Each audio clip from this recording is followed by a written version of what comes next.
Selamat datang di channel YouTube Borin Vlog. Di kesempatan ini saya akan mengulas mengenai kisah legenda dari Sungai Banyuasin.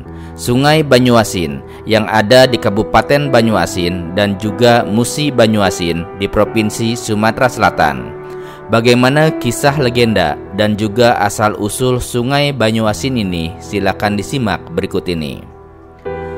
Asal-usul nama Sungai Banyuasin konon berasal dari bahasa Melayu Palembang yang merupakan serapan dari bahasa Jawa, yang mana banyu berarti air dan asin adalah merujuk pada kualitas air.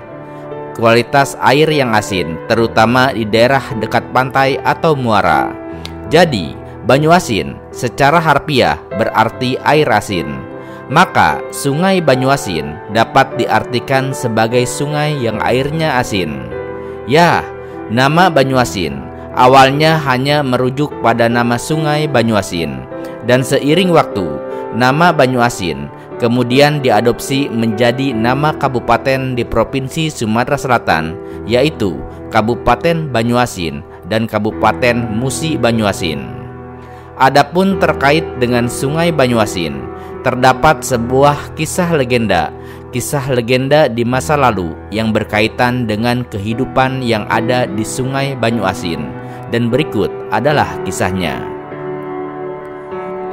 Alkisah, pada zaman dahulu kala di kota Pangkalan Balai, tepatnya di daerah Muara Tambang atau Boom Berlian, hiduplah seorang yang bernama Beremban Besi. Sejak kecil, Beremban Besi hidup sebatang kara, tidak ada yang mengurusnya. Akibatnya rambutnya dibiarkan gondrong. Setelah berumur 7 tahun, Beremban Besi diasuh oleh kakeknya yang tinggal di hilir Sungai Banyuasin. Ia ikut membantu kakeknya bercocok tanam. Beremban Besi juga diajarkan oleh kakeknya berbagai ilmu bela diri dan juga ilmu ketahanan tubuh. Sang kakek memang memiliki ilmu yang tinggi. Selain itu, Beremban Besi juga diajarkan ilmu-ilmu yang baik untuk kepentingan untuk mengabdi kepada masyarakat. Dan pada suatu hari, Beremban Besi jatuh dari pohon yang sangat tinggi. Tidak sedikit pun ia mengalami luka dalam peristiwa tersebut. Diam-diam sang kakek kagum terhadap cucunya. Dari pengamatan sang kakek, apabila Beremban Besi terkena parang atau benda tajam lainnya, ia tidak terluka sama sekali. Sejak peristiwa itu, kakeknya mulai menyadari bahwa cucunya mempunyai kesaktian yang sangat tinggi, yaitu memiliki kekebalan terhadap berbagai senjata tajam. Dan pada saat Beremban Besi sudah remaja, suatu hari ia melihat ada sebuah kapal besar menuju ke hulu Sungai Banyuasin. Baru pertama kalinya ia melihat kapal sebesar itu. Ia pun kemudian bercerita kepada kakeknya. Sang kakek sangat terkejut karena kakeknya tahu bahwa kapal besar itu merupakan kapal para perampok dari Selat Malaka yang pernah merampas harta benda mereka. Masyarakat Pangkalan Balai saat itu hidup dengan makmur. Pencarian penduduk saat itu adalah dari pertanian dan juga perikanan. Sebelum kapal itu datang, penduduk setempat telah diteror oleh perampok Selat Malaka tersebut. Tanpa membuang waktu, sang kakek pun langsung memberi perintah pada Beremban Besi. Beremban Besi cucuku, sekarang waktunya bagimu untuk mengamalkan ilmu yang telah kakek ajarkan kepadamu, nak, ujar sang kakek. Baiklah kek, jawab Beremban Besi dengan tegas. Segeralah engkau pergi ke hulu sungai, lawanlah para perampok itu. Kakek yakin dengan ilmu yang engkau miliki, engkau pasti sanggup menumpaskan para perampok itu, ujar sang kakek memberi perintah. Baik kek, aku permisi, doakan aku ya kek, jawab Beremban Besi sekaligus berpamitan. Doa kakek selalu menyertaimu cucuku. Maka berangkatlah Beremban Besi menuju ke hulu Sungai Banyuasin. Setiba di sana, Beremban Besi pun berkelahi dengan para perampok. Jumlah para perampok sangat banyak yang mengeroyok beremban besi. Pedang dan senjata tajam para perampok tidak satu pun yang melukai beremban besi. Perkelahian terus berlanjut hingga ke hilir Talang Gelumbang. Perkelahian pun berlangsung berhari-hari di tempat pohon nipah. Karena perkelahian itu mengubah pohon nipah yang semula hijau menjadi kuning. Saat ini pohon nipah dikenal dengan nipah kuning. Perkelahian yang berlangsung berhari-hari tersebut tidak menurunkan kekuatan beremban besi. Malahan para perampok banyak yang terluka. Mereka pun kocar-kacir menyelamatkan diri. Sebagian berlari ke kapal dan segera membawa kapal pergi keluar Sungai Banyuasin. Masyarakat sangat gembira dan mengagumi keberhasilan beremban besi. Tidak lupa mereka berterima kasih kepada beremban besi yang telah berhasil menumpas para perampok. Itulah kisah tentang pahlawan dari Sungai Banyuasin, yaitu Puyang Beremban Besi. Dan selain kisah Puyang Beremban Besi, ada juga kisah lainnya terkait dengan Sungai Banyuasin, yaitu tentang keberadaan buaya-buaya ganas yang ada di Sungai Banyuasin, yang konon memang sudah ada sejak dahulu kala. Dan berikut adalah kisahnya. Dahulu, ketika wilayah Banyuasin masih banyak dikelilingi oleh rawa-rawa, daerah ini menjadi tempat berkumpulnya kawanan buaya. Buaya-buaya tersebut selain ganas juga memangsa warga yang sedang mandi, mencuci, ataupun sedang memancing ikan di pinggir Sungai Banyuasin.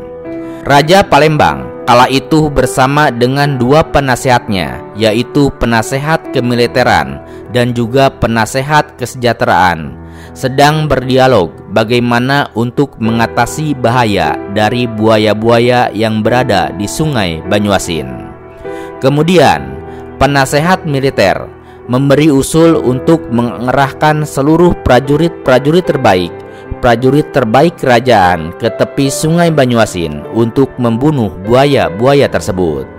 Namun, usul tersebut ditentang oleh penasehat kesejahteraan dengan alasan kerajaan hanya akan kehilangan prajurit terbaiknya saja. Ia pun kemudian mengusulkan untuk memanggil orang sakti atau yang disebut sebagai seorang pawang dari negeri seberang, yaitu untuk menjinakkan buaya-buaya yang ganas yang ada di Sungai Banyuasin. Setelah berminggu-minggu menanti kedatangan seorang pawang, Baginda Raja langsung memerintahkan pawang tersebut untuk menjinakkan buaya. Di tepi Sungai Banyuasin, sang pawang pun mulai melakukan ritualnya dengan beberapa gerakan tangan dan juga bacaan-bacaan mantra yang telah diucapkannya. Kemudian ia melemparkan sebutir telur ke Sungai Banyuasin. Sejak saat itu, Sungai Banyuasin menjadi aman dari buaya. Sang pawang kemudian diberikan hadiah berlimpah dari Baginda Raja, yang mana hal ini ternyata menimbulkan kecemburuan di hati penasehat kemiliteran. Ia kemudian menjalankan tipu muslihat dengan tujuan ingin mencelakakan sang pawang. Maka diajaklah sang pawang tersebut ke tepian Sungai Banyuasin di pedalaman yang jauh dari pusat kerajaan Palembang. Sesampainya di daerah pedalaman, sang pawang melakukan ritual untuk menjinakkan kawanan buaya seperti biasanya. Sebelum pulang, penasehat kemiliteran memulai aksinya dengan mencoba memancing amarah sang pawang. Karena merasa diremehkan, akhirnya sang pawang segera menepuk ke permukaan air sebanyak 3 kali. Seketika itu juga, buaya-buaya yang tadinya jinak kembali menjadi buas. Ketika sang pawang lengah, dengan kekuatan penuh, penasehat kemiliteran mendorong sang pawang ke kawanan buaya tersebut. Tak ayal, sang pawang pun mati dimakan buaya.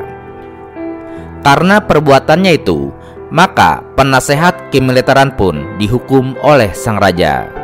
Alhasil, di Sungai Banyuasin hingga kini, terutama di tempat sang pawang dicelakakan oleh penasehat kemiliteran, yaitu di wilayah Pulau Rimau, masih ada buaya ganas. Demikianlah kisah legenda dan juga cerita rakyat tentang Sungai Banyuasin. Dan terlepas dari kisah legendanya, faktanya Sungai Banyuasin adalah sungai yang ada di Sumatera Selatan. Daerah aliran Sungai Banyuasin meliputi wilayah Kabupaten Banyuasin dan sebagian wilayah Kabupaten Musi Banyuasin. Sungai ini mengalir melalui beberapa kecamatan termasuk Lubuk Lancang, Banyuasin, Pulau Rimau, Tanjung Lago, Sumber Marga, dan juga Banyuasin II. Selain itu, Sungai Banyuasin juga merupakan bagian dari ekosistem estuari Sungai Musi bersama dengan Sungai Upang, Sungai Lalan, dan juga Sungai Sembilang. Berbeda dengan sungai lainnya yang ada di Sumatera Selatan, yang mana kebanyakan bersumber dari mata air di pegunungan, Sungai Banyuasin bersumber dari air tanah. Karena perbedaan antara permukaan tanah dan juga dasar sungai. Sungai ini pada awalnya terhubung mulai dari Lubuk Lancang, Banyuasin, Pulau Rimau, Tanjung Lago, Sumber Marga Telang, dan juga Banyuasin II.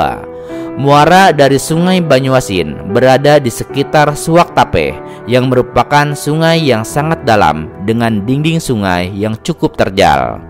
Terjalnya sungai dan juga perbedaan yang mencolok antara dasar sungai dari dinding sungai menjadikan air sungai tetap bisa bertahan. Karena hal tersebut, Sungai Banyuasin tidak memiliki sumber air yang cukup. Bahkan, sungai ini sangat dipengaruhi oleh air hujan. Semakin banyak hujan, maka air semakin tinggi juga debit airnya. Pada beberapa bagian merupakan habitat buaya muara dan juga buaya sungai. Sungai Banyuasin ini di beberapa bagian sudah mengalami pendangkalan karena terjadinya erosi yang tinggi dan juga beberapa bibir sungai banyak terjadi penimbunan. Nah, itulah sekilas terkait dengan Sungai Banyuasin. Baik itu terkait dengan sejumlah kisah legenda maupun cerita rakyat, serta terkait dengan asal-usul buaya ganas yang kini banyak terdapat di Sungai Banyuasin. Terima kasih sudah menyimak kisah ini di channel YouTube Borin Vlog. Di channel ini, Anda juga bisa menyimak berbagai kisah legenda lainnya, baik itu asal-usul sungai maupun asal-usul gunung, baik itu yang ada di Sumatera Selatan maupun berbagai wilayah Indonesia lainnya. Terima kasih atas perhatiannya dan sampai jumpa di cerita lainnya.